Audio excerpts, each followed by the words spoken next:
palavra de repreensão não dá. E um pai só para amar não é pai. Um pai tem que nos direcionar, um pai tem que nos dar destino, o pai tem que nos dizer o caminho. Uma criança por si só, ela sabe o que é certo e o que é errado. O pai e a mãe orientam por quê? Porque já tem experiência, tem entendimento, conhece. Quando a mãe diz, não ande com fulano, não faça isso. A criança não entende, o jovem não entende, o adolescente não entende, mas nós já entendemos porque nós já vimos isso. Se não foi na nossa casa, nas nossas vidas, com os nossos familiares por perto, já vimos na televisão, já vimos em um vizinho, já vimos em alguém distante. Então, queridos, a Bíblia fala que a criação aguarda ardentemente a revelação dos filhos de Deus. Não é dos servos, não é dos discípulos, não é dos seguidores, é dos filhos de Deus. A criação aguarda ardentemente a revelação dos filhos de Deus. E o projeto de Satanás é deturpar essa paternidade. Por quê? Porque assim não haverá revelação dos filhos. Sendo filhos, temos um propósito que é trabalhar incansavelmente pelo nosso Pai. O filho, queridos, ele não trabalha para ser amado. Ele já é amado. Ele não trabalha. Por exemplo, um pai tem uma empresa. Você vai trabalhar lá para manter o seu emprego? Não.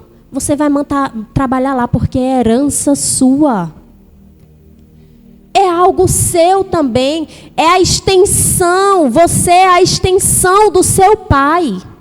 Nós somos a extensão de Deus. Somos a extensão do Senhor nessa terra. Somos a herança do Senhor. O filho não trabalha para se manter no emprego, ele trabalha para que o negócio do pai avance, para que o negócio do pai vá bem, para que tenha sucesso. Deus, ele quer nos dar um propósito e um destino, mas não como escravos e servos, queridos, mas como filhos. Veja, isso é tão forte hoje em dia no mundo, tão forte essa questão de paternidade, que Satanás durante muitos e muitos anos vem trabalhando isso, não só no nosso país, mas em todo o mundo. Perceba que quase todos os países têm uma padroeira. Mulher. Quase todos. Aqui no Brasil é Aparecida. Na Itália é a Santa Catarina, na França, Joana d'Arc e Santa Teresa, na Polônia, Maria Santíssima, no México, Guadalupe, no Peru, Rosa de Lima, e assim vai. No Uruguai, Senhora Virgem dos 33, no Paraguai, Senhora do Caacupé, no Chile, Virgem de Carmen, e vários outros países. Nós vemos no nosso país, não só a padroeira do país, mas a das cidades. Aí você diz, Islânia, mas padroeira é de quê? Pai. Padroeira. Não é madroeira. Porque a todo tempo Satanás quer tirar o governo do pai e colocar naquilo que não é determinado pelo pai. Se nós formos estudar a história do Brasil, a primeira imagem que eles encontraram foi num rio. Foi os pescadores que encontraram. Porém, eles não falam que a imagem estava com o corpo de um lado e a cabeça do outro. Não tinha cabeça. Isso fala de governo. Isso estava querendo dizer que no nosso país o inimigo estava destruindo o governo. Cabeça fala de governo. Então, a todo tempo, o inimigo está querendo desviar os nossos olhos. Como ele desvia os nossos olhos, nós estamos trazendo o relacionamento do nosso Pai para aqui, para o nosso relacionamento com Deus. E isso é tão sério, que o inimigo nos cega de uma forma que a gente não vê. E a gente acha tudo normal. Tudo é normal. Veja, ele pode nos cegar de algumas formas. Por exemplo, se você casou, quando você era solteiro, você entrava na casa do seu pai a hora que você queria, você morava lá. Você podia chegar às 3 horas da manhã? Menino, não faça isso não, pelo amor de Deus. Senão, ia ser o que encontrasse pela frente, né? Eu tenho uma tia que o meu primo sempre diz assim: minha gente, vocês estão nessa época, essa época é boa demais. A minha época, minha mãe, se ela tivesse com uma panela de pressão na mão, ela tacava na cabeça. O que ela tivesse na mão, ela tacava. Então, você não chega a qualquer hora na casa do seu pai. Você não manda na casa do seu pai. Tem uma autoridade. Você não faz o que você quer. Não entra a hora que quer, não sai a hora que quer, não dita as regras. Mas na igreja, no nosso relacionamento com Deus, nós queremos ditar as regras. Você não faz o que você quer. Mãe, hoje eu não estou afim de comer feijão com arroz, não. Hoje eu quero uma lasanha, né, Will? Hoje eu quero uma lasanha. Aí a mãe vai dizer, mas eu já fiz. Não quero saber, eu quero uma lasanha. A mãe vai e faz? É assim, é? É assim.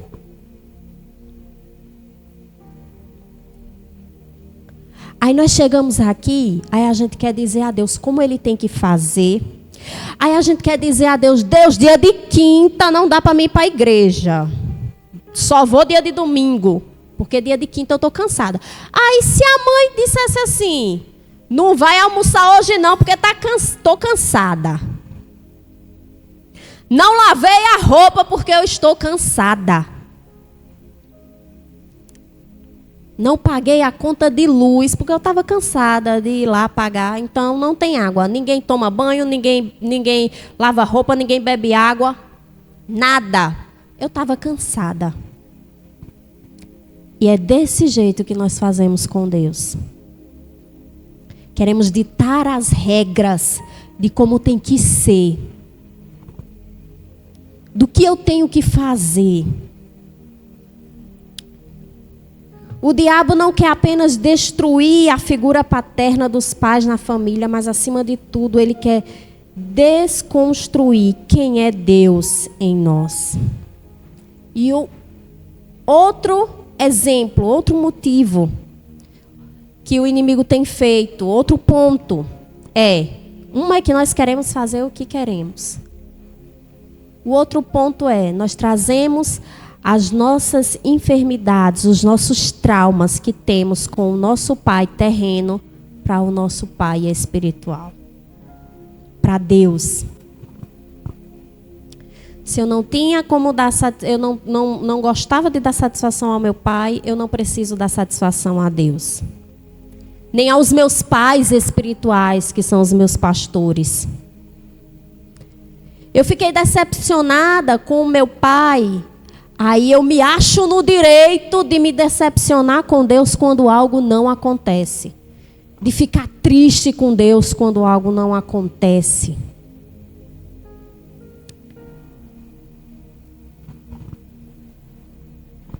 Queridos, Deus está nos chamando a voltar ao primeiro amor.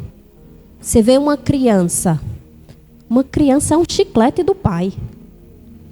Heloíse não deixa Ítalo respirar. Para onde Ítalo vai, ela vai atrás. Papai, papai, papai. Aí ele diz, o que é chiclete? Aí eu digo, oi, Ítalo, ela, não, esse chiclete. Aí ele vai tomar banho, aí ela fica na porta. Papai! Aí ele, tô saindo, chiclete.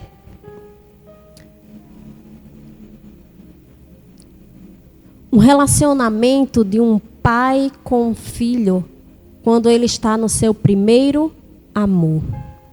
Quando o pai ainda é o seu herói. É isso que Deus está esperando de nós.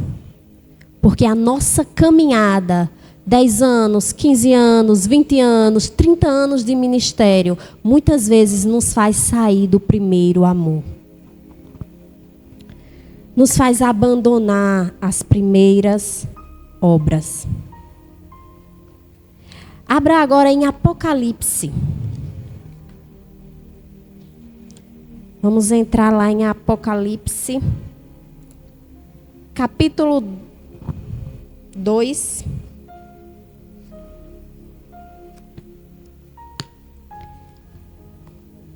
Apocalipse, capítulo 2.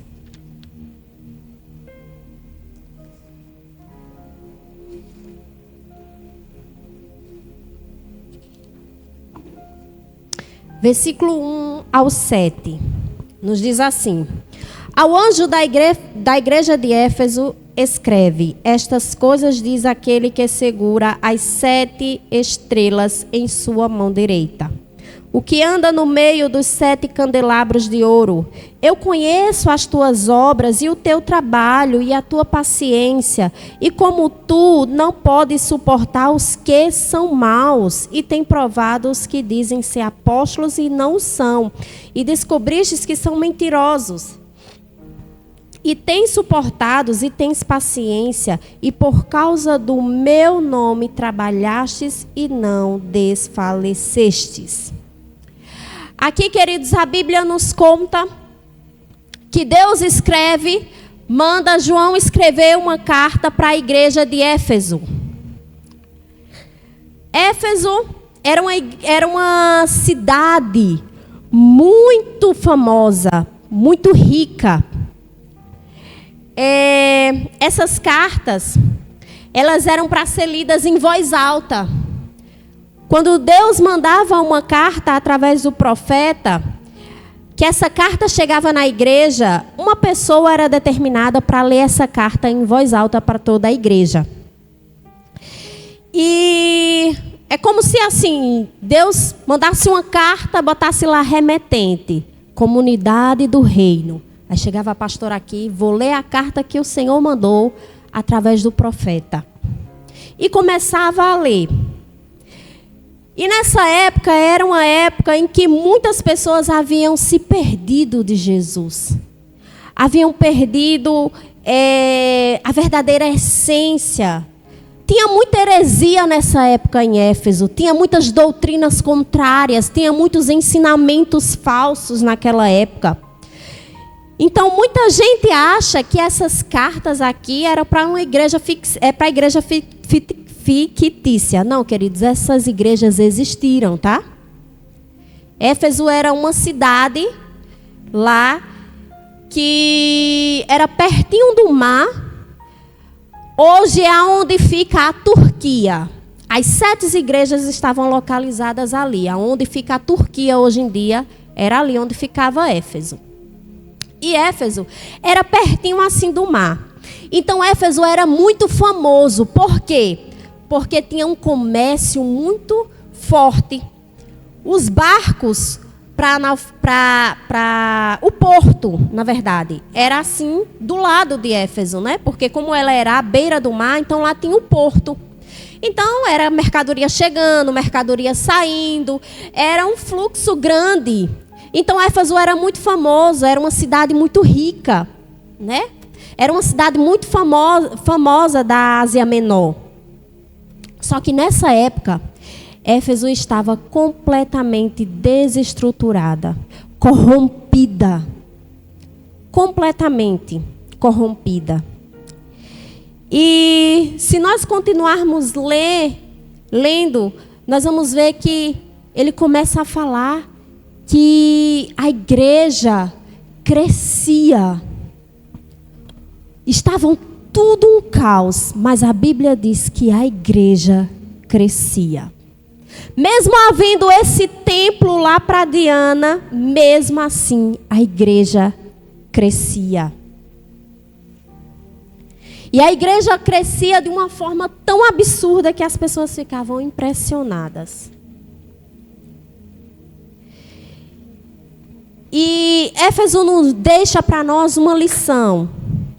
Mesmo em meio ao caos, nós precisamos avançar. Precisamos crescer. Independente da política, independente da ideologia que o mundo tem pregado, eu não me importo com isso. Nós precisamos avançar. Precisamos crescer, porque a Bíblia diz que a criação anseia desesperadamente a revelação dos filhos de Deus.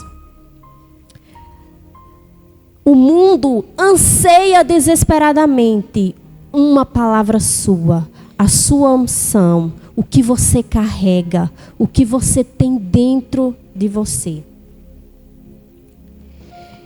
E a cidade de Éfeso,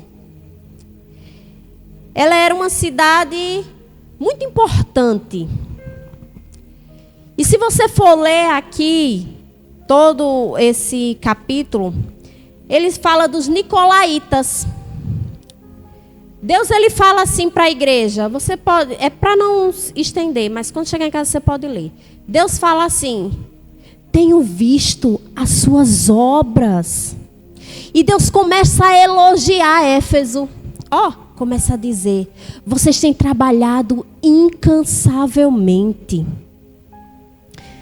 Incansavelmente vocês têm trabalhado. Vamos abrir lá em Apocalipse 2:4. Diz assim, no 3, continuando no 3. E tem suportados, e tem paciência, e por causa do meu nome trabalhastes, e não desfalecestes. Todavia eu tenho algo contra ti, porque deixastes o primeiro amor. Deus começa a elogiar Éfeso, começa a dizer: tem trabalhado. Você não abriu mão da palavra, não abriu mão das leis, vocês têm trabalhado, vocês têm crescido, vocês têm que, com paciência, têm aguentado as pressões. Queridos, a pressão daquela época não era só a pressão de que Éfeso estava em um caos. Mas a Bíblia nos conta, e a história também, que naquela época, além do templo de Diana, o rei, ele não aceitava que outras pessoas adorassem a Deus. Se você fosse para a igreja adorar a Deus, você primeiro tinha que adorar César, para depois adorar a Deus. E se isso não acontecesse, fosse investigado, você correria o risco de ser queimado vivo. E depois ter jogado as suas carnes, o resto que sobrou, para os leões. E mesmo assim, Éfeso não abriu mão da palavra, não abriu mão dos princípios do Senhor. O que mais o Senhor tinha para dizer? Éfeso, mesmo com toda essa pressão do mundo, mesmo com toda essa pressão e opressão de Éfeso, do reinado, mesmo assim a igreja continuava firme. Tu tens suportados com paciência e trabalhado e não desfalecestes. O que Deus tinha mais para falar sobre Éfeso? Ele elogiou. Aí depois Deus diz assim: mas todavia tenho algo contra ti. Abandonastes o primeiro amor. Como é que um povo que trabalha de dia e noite está ali, abandonou o primeiro amor? Como é que Deus diz que eles têm ficado perseverantes, que eles têm trabalhado incansavelmente, que eles têm tido paciência? Se você continuar a ler, Deus ainda diz assim: vocês não seguiram, não estão dando ouvido ao que os nicolaítas dizem. Mas aí depois Deus diz: mas tenho algo contra ti, abandonastes o primeiro amor.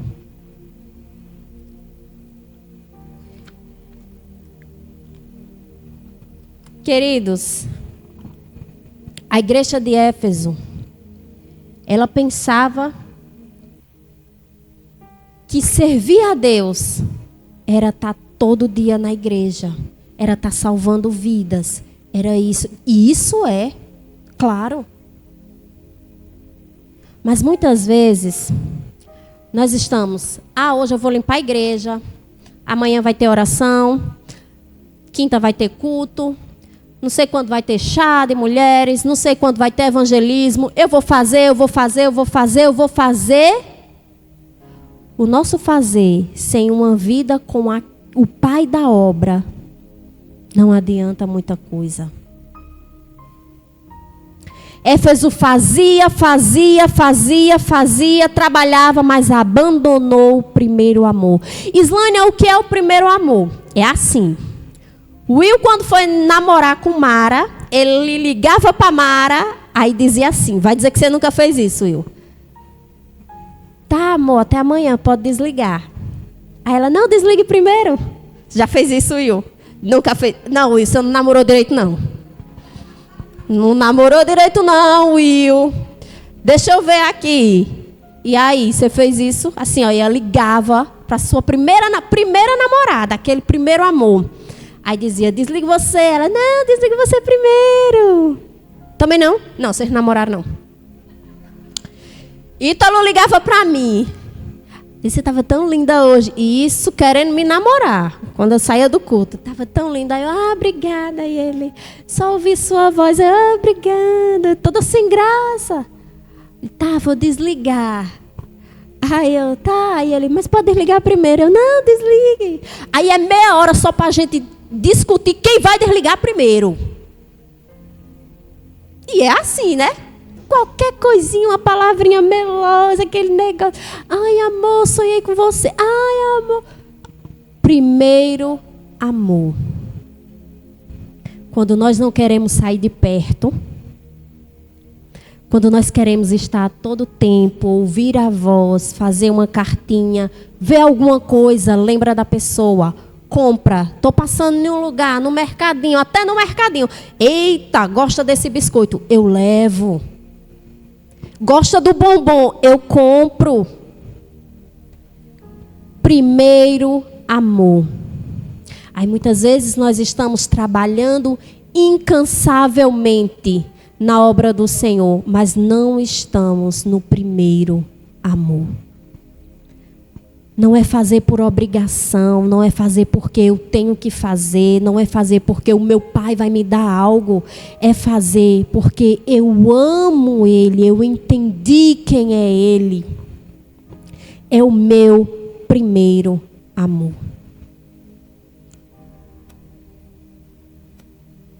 E o nosso primeiro amor, ele vem carregado não só de palavras, mas de atitudes. Né? A gente não só fala que eu amo. No dia dos namorados a gente compra uma blusinha, aquela brusinha, né? Bonitinha. Aí a gente casa, a gente diz que ama, mas no dia dos namorados a gente não dá mais aquela blusinha. Né? Então, o primeiro amor, ele não vem só com palavras, ele vem com ações. Ele vem com um amor que é incessável, que é uma fome incessável. E muitas vezes nós, igreja segunda, terça, quarta, quinta, sexta, sábado, pode ser todo dia, e eu não estou reclamando não, é bom. Mas aí a gente não tira um tempinho para o nosso secreto com Deus, para a nossa intimidade com Deus. só para dizer assim: papai, eu te amo. Porque a nossa caminhada cristã, o inimigo nos leva a entender que a gente não precisa mais disso. A gente não precisa mais pegar um dia para se arrepender, para se ajoelhar, para dizer: Senhor, eu dependo do Senhor. Para chorar. Quanto tempo faz que nós não choramos diante de Deus? Choramos só pelo fato de dizer: Senhor, obrigada pelo sacrifício da cruz. Se não fosse isso, o que seria de mim? O que seria da minha vida? O que seria da minha casa? E Éfeso avançava. Era uma igreja que não parava de trabalhar, mas perdeu o primeiro amor. Quando Deus diz assim: tenho visto as tuas obras. Obras no grego significa kopos, que significa um trabalho que me faz suar. Um trabalho tão duro que me deixa exausto. Então Deus estava dizendo: eu estou vendo que vocês estão trabalhando duro, que vocês estão suando, mas deixastes o primeiro amor. Sabe o que é deixar o primeiro amor? É quando eu não sinto mais nada no louvor. É quando eu canto por cantar. Nenhum louvor mais me faz chorar. Quando eu me converti, não podia tocar um louvor, eu já estava chorando. Qualquer um, eu chorava. Hoje nenhum louvor mais toca, nos faz chorar, nos faz nos quebrantar diante do Senhor, porque nós estamos perdendo o primeiro amor. E uma vez eu ouvi uma frase que eu achei ela tremenda: o ministério que nada custa, nada realiza. O ministério que nada custa, nada realiza. Aqueles homens e aquelas mulheres de Éfeso estavam todos os dias ali. Todos os dias. E Deus tinha algo para falar deles. E muitas vezes nós não queremos nem pagar esse pequeno preço de trabalhar na obra do Senhor, mas nós queremos tudo. Tudo, tudo, tudo. Veja, se nós formos pesquisar nicolaítas, Nico significa... Ai, me fugiu a memória agora. Conquista. E laítas, heresias. Ou seja, os nicolaítas eram aqueles que conquistavam as pessoas pela heresia. Islânia, como está acontecendo hoje em dia? Os nicolaítas, eles eram aqueles que eles seguiam ao evangelho, porém eles diziam: esse evangelho aí é radical demais. Pode ter relações fora do casamento ou antes do casamento. Isso aí está muito radical. E se a gente for radical demais, a gente vai perder as pessoas. Eles ensinavam que comer comida sacrificada aos outros deuses não fazia nenhuma diferença. Era normal. E é o que nós estamos vendo hoje. Era uma heresia que conquistava as pessoas. E os leigos são conquistados por essa heresia. É o evangelho do amor, da graça. Pode tudo. Tudo pode, porque Deus é amor. Tudo pode, porque Deus é graça. E não é assim, queridos.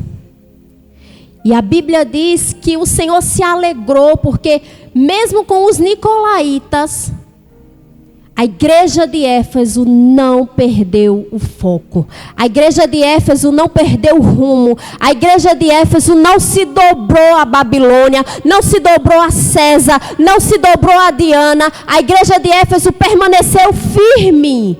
Mas a igreja de Éfeso perdeu o primeiro amor.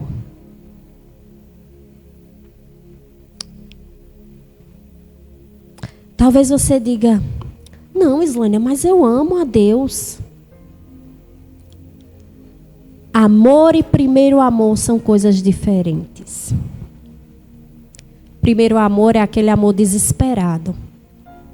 Ai, meu Deus, eu não posso perder o culto, porque eu tenho um encontro com o meu Senhor. Eu tenho um encontro com o Rei, não é qualquer coisa.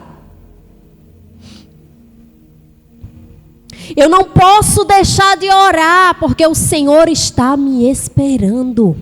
A Bíblia diz que todos os dias, no finalzinho da tarde, Deus se juntava lá para ter um relacionamento com Adão.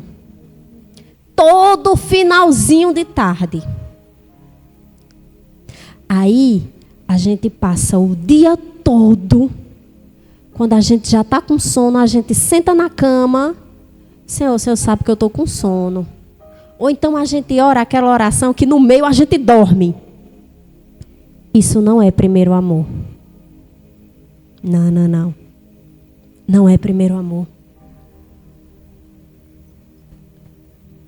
Não é primeiro amor a falta de reverência, o fazer de qualquer jeito.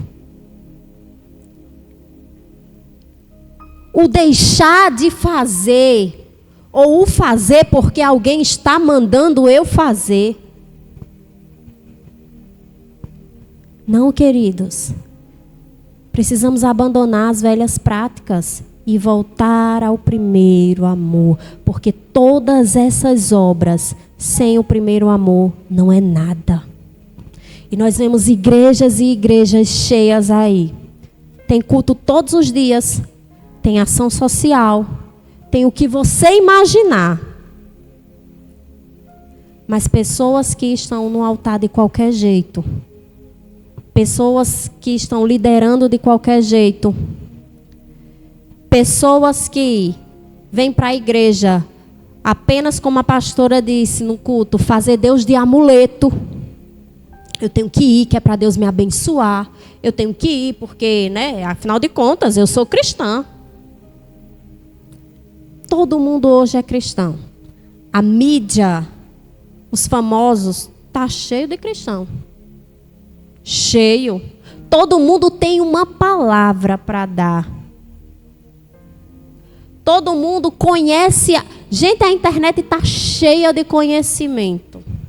Se você não quiser ouvir, assistir no YouTube, você pode ler em um blog, em qualquer lugar. A internet está cheia de conhecimento. A nossa geração não está sentindo falta de conhecimento, não. Isso está disponível. Está disponível. Antigamente, a gente sabia, estudava, tinha uma coisa mais assim, era só lendo a Bíblia mesmo. Lendo um livro, era o máximo. Hoje eu posso descobrir na Bíblia o que significa isso, o que significa, ou posso ler na internet o que significa isso, o que significa aquilo, para incrementar a palavra, para deixar uma coisa mais baseada, tal, científica, mais teóloga. Não falta conhecimento para a geração de hoje, falta primeiro amor. E quando Deus diz assim, tenho para mim que abandonastes. Você sabe o que significa abandonastes? Eu pesquisei, eu gosto muito de dicionário. Pesquisei no dicionário. E no grego, abandonar significa abein, que significa enviar para outro lugar, mandar embora, partir, deixar ir. Não interferir, negligenciar, desistir, não guardar mais, não está afim a abandonar. Quando Deus diz, eu tenho para mim que abandonastes o primeiro amor, abandonar não é um ato involuntário, é algo voluntário. Eu deixei de fazer. Abandonar é algo que eu faço querendo, sabendo que estou fazendo, ou faço voluntariamente. Abandonar significa que nós não queremos, que nós negligenciamos. E é o que muitas vezes nós temos feito com a obra do Senhor e com o nosso relacionamento com o Pai. Negligenciamos. Estamos negligenciando o nosso relacionamento com Deus. Negligenciando as obras.